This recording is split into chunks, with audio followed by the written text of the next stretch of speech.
Greetings and salutations to our fine podcast audience. Welcome to episode 165. We made it.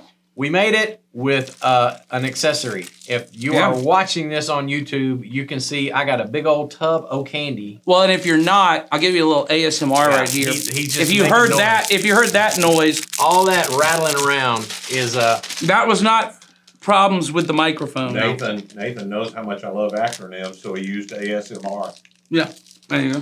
You like that one? No, I don't like any of that stuff. So Sorry. So we're eating candy that was left over from the Easter egg hunt, and I don't know what this one is. Lots Cherry of fruity egg. stuff. Yeah. Well, this is so we separated them. Sour, Nathan. Those are real sour. The cherry heads are sour. Yeah. Well, I'm excited for it. I'm ready to go. Enjoy that. We separated out on Sunday. This is filming before Easter egg hunt. Even Easter eggs are all packed. and I was with a group of people who was doing that, and so we separated them out with the kind of fruity, the non-chocolate stuff and the chocolate, because we're going to put the chocolate stuff out at the very last second, So it doesn't melt. So the sun is not shining on it. Because job. at this point, we're praying there is sunshine on Oh, Sunday. lots of sunshine. Yes. Lots of Please sunshine. continue to pray for that. Yes. Well, Well, not you guys. You're not praying retroactively that somehow. There is no time with our prayers. There you go. That's right. That's right. Okay. I'm still praying about World War II. So I'll let you know when it changes. you know how it turns out. I'll let you know when that changes. Those of you who are watching this in 2026, we're catching up. That's right. We're on episode 400 or That's right. something. I know. Hi, I'm Ed. I'm not on the most recent episodes anymore. No. I don't want to call producer Sawyer a wimp, but I don't think these are that sour, my friend. Maybe I got a dud. Maybe I got a dud. Are you assuming you're the first person to call Sawyer a wimp? No. Hey, No. my first person today? Maybe. Maybe. I just don't want to confirm it. I don't want to be a second or All third. right. So Easter is this coming Sunday. Jason, trying to get us back on track. That's my job. Because we got a serious question to tackle. Do it. You ready? We want people to come on Easter, though. I think We that was do. your point. That we was want my point. Whatever year you might come. Come on, Correct. Easter. So here we go. This is a question that I've been waiting to ask because I wish we could have gotten to it sooner because I feel like it was kind of an urgent question. Uh-oh. But we go in order. So No matter what. no matter what. No, I got to it as soon as I could. Person has a very serious question. I'm going to finish chewing my candy. I'm about to say, we maybe should have waited for a not serious episode for me to be licking a lollipop the whole time that we're Hey. having this conversation. It happens when it happens. That's right. So let me ask the question, and then we'll get into it. Here it is. How should I handle a friend who has lost someone that we don't think believed in or followed Jesus? What if the friend also isn't sure what they believe? What would you say to comfort them and point them to Jesus? Would you say something different if the friend was a believer, but you feared they had lost someone who wasn't? All So right. we've all been in situations where we've had to comfort people. Yes. I say we, the three of us, Yes. where we have all had to comfort people who have lost someone they loved and cared about that we did not know personally. Yes, that's right. And I think for me, us, maybe collectively, that makes a difference. Yep. I mean, Mm-hmm. right? Well, what yeah. Maybe not to exactly what I would say, but certainly the felt experience of Yeah. the person That's right. and the hope that, because this is an assumption I'm making, but I think it's a fair assumption to make of the person asking the question. Mm-hmm.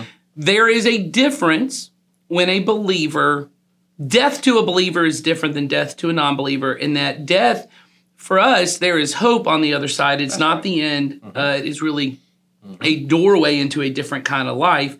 And so the assumption I'm making is that you believe that, and so you have a friend who, and this is where I was confused, is the friend also not a believer? I couldn't tell that from the ending They of the said question. they aren't sure. They said, what if the friend isn't sure what they believe either? Okay, so both the friend who lost someone and the person they lost is not a believer. So, yeah. Okay. They aren't sure what they believe. And would our answer change if the person who was asking the question believed or didn't believe. Well, And, yeah. I was going to say, here's my thing about when you want to comfort someone who has lost someone, that the focus in that moment is not on trying to give them answers and tell them what you think has happened or not happened. That really, I find in those moments, is really irrelevant. What the person really needs in that moment is presence, right. and love and care and empathy. And I don't think the discussion of whether their loved one is in heaven or hell is an appropriate discussion to have Well, at that point. The times that I have had, which I guess, again, all of us, and only because I'm older, it's probably happened more to me, that I've had discussions with people, one, that I don't know the person we're talking about. Mhm. I also have had many where I don't even know the person I'm talking to exceptionally well, because you're doing funerals of people that you sort of know. Yep. You don't really know their life or where they are with the Lord, and you don't know the person who passed away very much at all. Early on, I got really good advice that the best things to say are to always focus on comfort for the person in the moment, because any teaching you try to do is really, and when they're in that much emotion, it's not going to be exceptionally helpful. Sure. What they need is comfort. So my answer would be to the last part of, would it change what I would do if I knew that the person was a Christian, or I knew the person I was talking to was a Christian? Probably not very much, because the focus should be on providing comfort for them over the loss that they suffered. And then if their persistence in wanting to talk about it, I would try to talk to them about it a week or two afterwards, not in the moment of the loss, but somewhere afterwards. If they're really persistent in wanting to have this conversation, Yes. I would try to have it. Because I think it's true, and I find this to be true, that even the believers that I attend funerals with, to make that the thing that I lead with, Right. Let's talk about where your loved one is. Even with a Christian, that in that moment, that's not what they are as concerned about as the life that they're about to embark on without this person. Right. Especially if it's Right. somebody real close, like a spouse. Yes, we have hope, and yes, it is what we cling to ultimately. But especially if you've lived with someone for a long, long time, and you've built a life with this person, your life is completely blown up and completely changed. And for me to then just say, well, you're going to see him again. That would really help. Well, I get that, but I've got probably, a lot of years in between that I've got to now cope with. Right. Right. And they need to know everything's going to be okay. I'm here. We got you. We're going to figure this out. We're going to support you and love you through this. All those things I think are way more reassuring in that moment. Not that the hope isn't there, but that is what really matters when you're feeling that loss. Well, and it comes back to me, even, and I get the nature of the person asking. The person me is too. trying to help, Mhm. Yeah. but and I don't want to, I'm trying to think really hard how to say this right. The idea that knowing what a person believed is going to, and me trying to then correct some beliefs about the person who's still living as being the primary way that I help them build a relationship with Jesus is really not the way I understand following Jesus. If you understand what I'm saying, that there's going to be some answer I'm going to give them that then they're going to trigger their mind and go, oh, they did think that, so they're okay. Yeah. Well, neither one of us can do anything about what's happened with the person that's dead. Yeah. So focusing on some belief that'll trigger and give them some comfort about that person, I could probably come up with something that would convince them. Whether it's true or not, there's no way to know that because I don't know the person, and neither one of us have any influence on it. Yeah. And the best influence I have on the person right now is in providing them comfort and supporting them. And that's not going to be in an answer I give. It's going to be by demonstration of the life of Jesus in me, who is with them, like you said, who supports them, who loves them, who doesn't go away just after I give them an answer to their question. They don't need an answer to their question as much as they need love, support to make it through the tough times that are coming. Yeah. And so I think I would say, the questioner asks, how do I answer it? If this person is asking me, and I think that's the first part, if they're asking me, if they're not asking me, Yeah. And I would say that with probably most things when it comes to with either grief or just difficult circumstances people are in, I think too often we think what people need is our opinion or our idea or our advice, and you may even have really good advice. But often, as Jason's already said, it's presence, it's all these kind of things. And so I would try and wait until a person has kind of asked me, hey, what do you think about this? Until they've invited me into it. So let's say someone does come and say, hey, you follow God, right? You're a Christian. Do you think my loved one is in heaven, is with God? The answer I give, and I give this even a lot, and I've had funerals even that I've been a part of, because most of my experience has not been with older people, it's been with younger people, because I did youth ministry for so long. And even in those situations, I've been able to say, I don't know, because that's not my decision, but here is what I do know. And this is how I think you pointed back to Jesus. I know God is more loving and gracious than any of us can imagine. Yep. And I know he will make the most loving and gracious decision that he can for, your loved one. And that's where I put my hope. I put my hope that God will surprise me with how generous and gracious and loving he is. And what I can know on the other side of that too, on my part, is even God's decision to let a person go, a person who has rejected God. I think sometimes we think, well, and I've heard people say this, well, a loving and gracious God would never do that. If my desire is for this person to be with God, how much more is his desire as being loving and gracious? Therefore, his desire to let them go must also be more loving and gracious than I can imagine. So the answer is intellectually honest of, I do believe God is going to make the most loving and gracious, generous decision he can. But to the person, for them to know, to point them back to Jesus, hey, in this grieving moment, God is here with you now. He loves you. He's present with you. And he is, just as he is present with this person who has just passed, he is going to be present with you. And I don't know about the decisions he will make, which I think I don't know is an appropriate great answer. I don't know, because who can know the mind of God? Yeah, I do my best whenever asked to do my best to not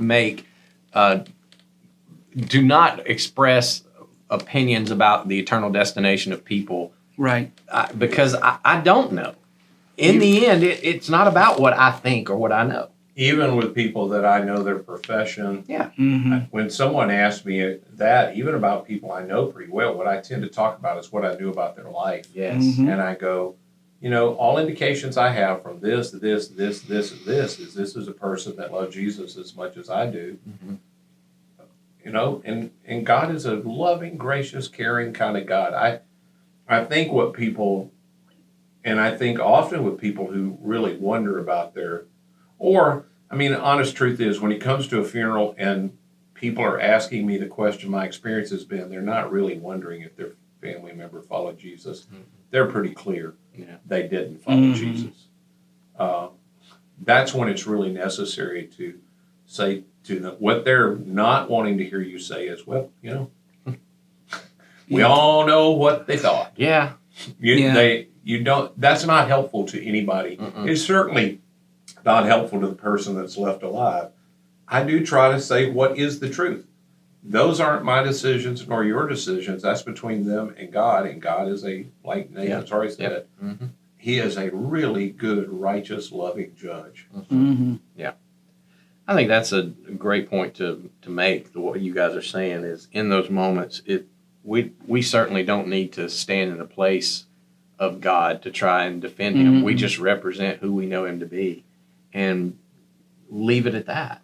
Yeah. And I'll say, and this will move from the question, but maybe not too much. I would just really caution all of us who are followers of Jesus that in moments of sorrow and death, where people have questions, there's some, I guess it's inevitable, but no matter what the death is, but generally when you have a 90-year-old who's been suffering for a while and they finally get the relief of death, is what I call it, Sure. and they're released from the struggle, most people are okay with that. You know what I'm saying? Mhm.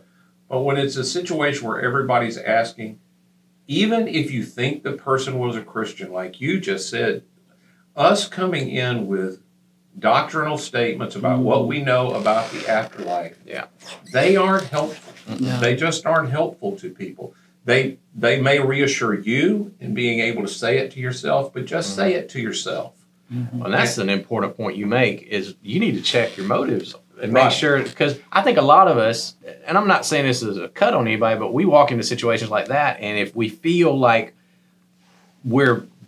that God is on trial or something Right. through this, we sometimes jump ahead and we feel like we got to defend him, and that says more about us It is. Yes. than it does about what's going on. Just relax, talk Yeah. to yourself, say what you need to say. Mm-hmm. But the most caring, loving thing you can do with anybody, which if they are a Christian, they don't need all the doctrinal stuff. They have all of that. Mhm. And they don't really need being reassured in that moment.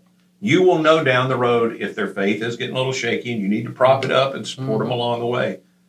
If they're a non-Christian, your doctrinal stuff is really, really out of place at that point. It's, I mean, I think all three of us, it's one of the things I have loved about my time in ministry that most of the funerals I would go to when I was younger, everybody was trying to get somebody saved at the funeral. Mm. Almost every Those are message. the worst. Almost every I'm message, sorry. somebody Those was are the talking about worst. somebody's eternal destiny and how you could change it, what you needed to do Yeah. with Jesus. It doesn't feel like it just doesn't feel ever felt like the right time. Mm-mm. It switched, and now to me, it's almost the opposite extreme of we go to every funeral and everybody's good with God, Yeah. Yeah. even though a lot of people are like, I don't know who they're talking about. Yeah. You know, I just think it's really important for us not to err on the side of speaking for God, Mhm. and we just try to be loving, supportive, and kind. When I talk about people that I know really well at funerals, it's because I'm talking about what I know about them. And I That's say, right. one of the things I love to say now is I say, this is what I believe, and I know they believed it because they told me, Mm-hmm. or I know this about them. Mm-hmm. I don't know what it means between them and God, but I know they believe that. Exactly. So I hope that's helpful for you that sent in that question. If we can be of any more help, reach out to us. There's a link in the description where you can ask more questions or just reach out, get a message to us. Just go up there and do that as well. So, all right. That's it for this week. Kind of a shorter one this week. Was it? But I think we're to the point. Next week may even be shorter. Someone has a question about the relationship between Jesus and John the Baptist. They were cousins. So they were. But we'll get into that Okay. It's more clearly next week. That was And really short, Jason. It was. And we will have more candy next week. Hey. It'll be same. The same candy. It'll be the same My candy. sucker has lasted this entire time because I did not want to crunch it Good during for the middle you. of that very important answer. I had, You can go ahead now. That's all right. Okay. and give us another acronym. What, ASMR? How does that bother you? All right. I don't actually know what the four letters are. I don't either. So That's something the problem sensory. with acronyms. People say them. we'll look it up and we'll tell you next week. Have a great one, guys. See you then. Bye.